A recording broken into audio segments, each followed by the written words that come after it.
Mr. Speaker, I rise today in support of H.R. 1640 because, yet again, House Republicans are on the front line of stopping President Biden's executive overreaches. Last week it was trucks. This week it's gas stoves. This bill will prevent the Department of Energy from telling the American people which stoves they can use in their own home. According to the Department of Energy, these new rules would eliminate 50% of the current stovetops on the market. I'm honestly astounded that we even need to pass a bill letting people have the freedom to choose the surface they cook for their families on. The president and his army of unelected bureaucrats will not stop meddling in the personal lives of the American people. I, along with 187 million Americans, use gas stoves every day because it's more affordable and reliable than electric stovetops. My constituents who use gas stoves in their homes save over $1,000 a year compared to all electric homes. To justify this overreach, the Biden administration is using a study from the Rocky Mountain Institute, which so happens to also be partner of the Chinese government. For an administration dead set on forcing a radical climate agenda on the American people, I find it odd that they would take aim at an appliance that emits 22% less carbon dioxide than a comparable electric model. This is bigger than just stoves, though. Since the beginning of this administration, Joe Biden has had it out for natural gas, a cheap, clean American source of energy. Not to mention that over 4 million Americans are also connected to the natural gas industry in some way. Today we stand against the Biden administration and say, no, you cannot govern unilaterally from 1600 Pennsylvania Avenue.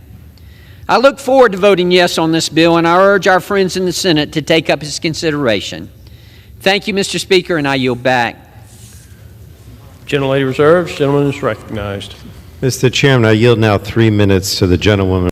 Friends. They may have to take action very soon. The Federal Reserve has just released some big news on the looming recession in the United States. Experts are warning that those on Social Security should not expect their monthly benefit checks to keep up with inflation. My dear friends, please make sure that you watch until the end of this video for the latest news. Also, do stay tuned because I'll be announcing the winners of yesterday's Walmart gift card giveaway. If you'd like to enter these weekly giveaway, friends, please click and like several of my videos and then comment below the keyword of each video that you watch. The more videos that you watch and then comment on, the greater your chances, friends, of winning the giveaways. Facing a stronger than expected economy and sticky inflation in core prices, the Federal Reserve signaled this week that it's going to hike interest rates 2 more times before the year is through. This is despite taking a break in June. The June pause marks the first interval in one of the fastest tightening cycles in the history of U.S. central banks. The Federal Reserve carried out 10 consecutive hikes since last year. But the Fed's latest projections show that the cycle is not yet finished, with rates expected to increase to a range of 5.5% to 5.75% at some point this year, up from a current range of 5% to 5.25%. In the wake of major failures in the banking sector that led to fears of a general financial collapse earlier this year, Fed Chairman Jerome Powell painted a picture of an economy that's fundamentally healthy, but still dogged by price levels that are reluctant to subside. Inflation is divided into 2 main categories, headline and core. The headline number includes some of the prices that consumers feel most acutely, like gas and food. But economists consider the less volatile prices in core manufactured goods and basic services to be a better measure of the underlying inflation in the U.S. economy. Jerome Powell said this week that he's not seeing the progress he'd like to see in the core. And that's a reason the Fed will make additional hikes this year to slow economic activity. Powell stated, "Look at the core inflation over the past 6 months and 1 year. You're not just seeing a lot of progress, not the kind of progress we want to see. We see inflation forecasts are coming in low again, and that tells us we need to do more." Core prices in the CPI have fallen to 5.3% annually, while headline CPI has fallen much further, to 4% from 9.1% last year. The Fed predicted a mild recession in March from sometime later this year, following scores of similar predictions from commercial economists. But its latest forecast for gross domestic product walks back this expected downturn. Fed bankers more than doubled their 2023 annual GDP forecast to 1% growth. This increases the odds that the Fed will achieve its desired soft landing very soon. As Americans continue to struggle with inflation and the rising cost of goods, experts say that those on Social Security should not expect their monthly checks to keep up. The Senior Citizens League predicts that the next cost of living increase for Social Security recipients is likely to be the lowest in years.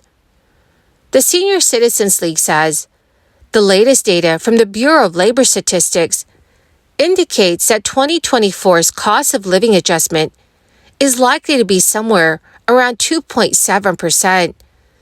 That will be the lowest increase since 2020. The group's previous estimate, released in May, had put that number slightly higher at 3.1%. Last year's COLA increase at 8.7% was the largest in over 4 decades, partially thanks to supply chain disruptions, which fueled soaring inflation amid the crisis. Even with the record increase, more seniors are struggling to cover costs of food, housing, and health care. Social Security benefits have lost about a third of their buying power since the year 2000, even when accounting for every COLA increase over the last 22 years.